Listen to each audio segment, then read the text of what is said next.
tingkat kabupaten kota, hadirin dan peserta apel gelar pasukan yang saya banggakan.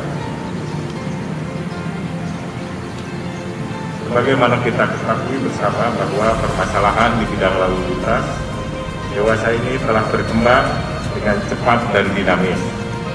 Hal ini sebagai konsekuensi dan meningkatnya jumlah kendaraan bermotor dan populasi penduduk yang memerlukan alat transportasi sebagai sarana mobilitas dalam memenuhi segala kebutuhan hidupnya.